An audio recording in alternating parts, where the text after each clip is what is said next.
ৰাজ্যৰ আন আন প্ৰান্তৰ সমান্তৰালকৈ ধুবুৰী জিলাতো অনুষ্ঠিত হৈছে গুণোৎসৱ।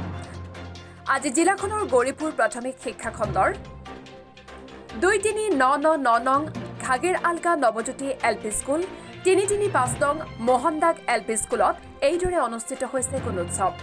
পুৱাৰে পৰাই ছাত্ৰ ছাত্ৰীসকলে বিদ্যালয়ত উপস্থিত হৈ দি আছে গুণোৎসৱৰ পৰীক্ষা। বিদ্যালয়ত উপস্থিত থকা দেখা গ'ল শিক্ষক শিক্ষয়িত্ৰী, এক্সটাৰ্নেল, বিদ্যালয় পৰিচালনা সমিতিৰ সভাপতি, সভানেত্ৰী, সদস্যসকলক। ইপিনে আজি 335 নং মোহনদাগ বিদ্যালয়ত সাংবাদিক উপস্থিত হোৱাত সাংবাদিকৰ কেমেৰাৰ সন্মুখত ক্ষোভোজাৰে ৰাইজে। সাংবাদিকৰ আগত কয়, এইখন মোহনদাগ বিদ্যালয়ত ছাত্ৰ ছাত্ৰী আহোঁতে ৰাস্তাই জ্বলা-কলা খুৱাইছে। আমি আৰু আমাৰ গাঁৱৰ লোকে স্থানীয় বিধায়ক, সাংসদ, পঞ্চায়ত প্ৰতিনিধি আৰু বিভাগীয় কৰ্তৃপক্ষক বহু দাবী জনাইছো, কিন্তু দাবী আজিলৈকে পূৰণ হোৱা নাই। যেতিয়া নিৰ্বাচন আহে তেতিয়া নানা প্ৰলোভন দি আমাৰ ভোট লয় আৰু তাৰ পাছত জনপ্ৰতিনিধিসকলে উন্নয়নৰ কথা পাহৰি যায়। এইদৰে মন্তব্য কৰে গাঁওখনৰ স্থানীয় ৰাইজে। মোৰ নাম দিননাথ চৌধুৰী, মই তিপ্তে হায়াৰ ছেকেণ্ডেৰীৰ পৰা আহিছোঁ। মই PGT হয়, ফিজিক্সৰ। আচ্ছা, কেনেধৰণৰ আজি গুণোৎসৱ ইয়াত হৈ আছে? খুব ভাল লাগিছে, পৰিৱেশ বেষ্ট। ফলাফল কেনে হ'ব বুলি ভাবে আপুনি? ভালেই হ'ব নিশ্চয়, ভালেই লাগিছে, ভালেই হ'ব। আৰু এটা কথা, ৰাজ্যৰ যিগৰাকী বলিষ্ঠ মুখ্যমন্ত্ৰী ডক্টৰ হিমন্ত বিশ্ব শৰ্মা মন্ত্ৰী সভাৰ যিগৰাকী শিক্ষামন্ত্ৰী ৰানুজ পেগু ডাঙৰীয়াই কৈছে, আমি শিক্ষা আগুৱাই লৈ যাম। আগুৱাই লৈ যাব পাৰিছেনে? অলপ আগুৱাই আছে, ঠিক তেনেকৈ নহয়, আগুৱাই আছে। কিন্তু শিক্ষাৰ তাৰমানে যিটো পথ সেইটো পৰিৱৰ্তন হৈছে আপুনি ভাবে? পৰিৱৰ্তনটো হৈছেই, হোৱা বুলি ক'ব লাগিব। আজি গুণোৎসৱৰ জৰিয়তে আপুনি কি আহ্বান জনাব শিক্ষামন্ত্ৰী? কিন্তু এইখন বিদ্যালয়ত আহোঁতে আমি দেখা পাইছোঁ ৰাস্তা ঘাটৰ জমৰ যন্ত্ৰণা ভুগিবলগীয়া ছাত্ৰ ছাত্ৰীসকলে। আপুনি নিজে চাইছে, এই পাৰ্টিৰে আপুনি নিজে আহিছে।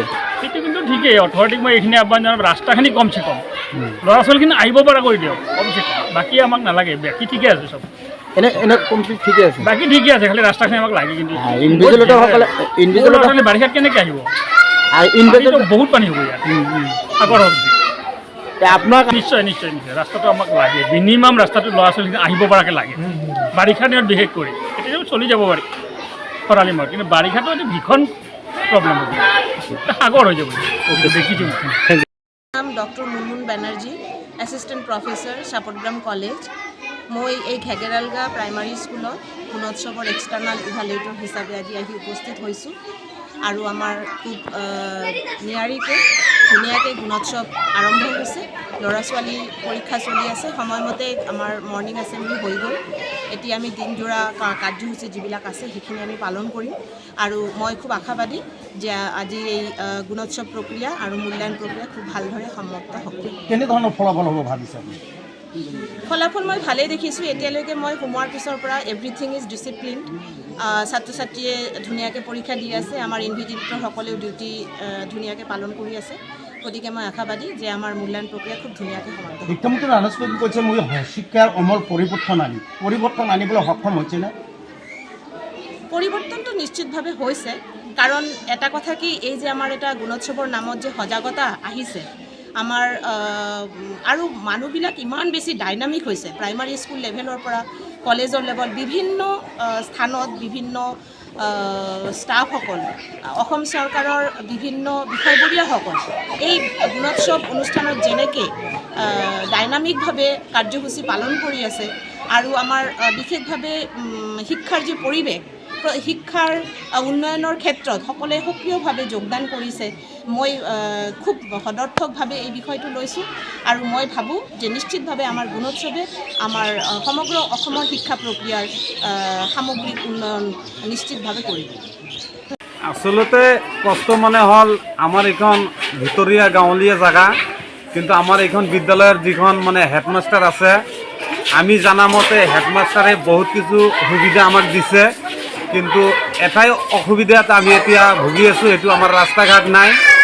আমাৰ মন্ত্ৰীসকলে আৰু MLA MP সকলে ইচ্ছা কৰিলে আমাক ৰাস্তাটো মানে ওলাই দিব পাৰে, কিন্তু সিহঁতৰ লগত আমি যোগাযোগ কৰিলে সিহঁতে আমাৰ লগত মানে এনেকৈ কৰি মানে কথা পাতি থাকে, মানে এইটো ৰাস্তাৰ বিষয়ে সিহঁতৰ মানে কিবা হেৰি নাই আৰু কি। কিন্তু আমি ৰাইজৰ মানুহ, চৰকাৰক ভোট দি আছোঁ, চৰকাৰৰ মানে অধীনত এইখন বিদ্যালয় আহত ছাত্ৰ ছাত্ৰী কেনেধৰণৰ কষ্ট হয়? কষ্ট মানে বৰহৰ ছিজনত মানে স্কুল বিদ্যালয় 3 মাহ 4 মাহ বন্ধ থাকে ৰাস্তা ঘাটৰ কাৰণে। এতিয়া মানুহ চলাচল কৰিবলৈ ৰাস্তা ঘাট নাই, কিন্তু সেইবিলাক আমি ভোট কেন্দ্ৰত আহি অফিচাৰক জনালে সেইবিলাক গুৰুত্ব নিদিয়ে। আমি এতিয়া ৰাইজৰ মানুহ অসুবিধাতে ভুগি আছোঁ এই বিদ্যালয়ত। আপুনি চৰকাৰক কি আহ্বান জনাব ৰাস্তাৰ কাৰণে? চৰকাৰকতো আমি আগৰ পৰাই আহ্বান জনাই আছোঁ যাতে আমাৰ এই বিদ্যালয়খনত অহা যোৱা ল'ৰা ছোৱালীৰ সকলৰ সুবিধাৰ ক্ষেত্ৰত যাতে ৰাস্তাটো আমাক মানে বনাই দিয়ে। কিন্তু আমি কেইবাৰমান মানে এইটো হেৰি কৰিলোঁ, কিন্তু গুৰুত্ব নিদিয়ে। এইটো আমি আৰু চৰকাৰক কিমানবাৰ ক'ম, মানে এতিয়া আমি মানে হেৰি হৈ গৈছোঁ, ক'বলৈ আৰু একো নাই। চৰকাৰ মানে গুৰুত্বই নিদিয়ে এই বিদ্যালয়খনৰ ৰাস্তা ঘাটৰ হেৰি কৰিবৰ কাৰণে, মানে গুৰুত্বই নিদিয়ে। আজি গুনুজ গৌৰীপুৰৰ পৰা চাহাবুদ্দিন মোল্লাৰ ৰিপৰ্ট, অমৃত নিউজ।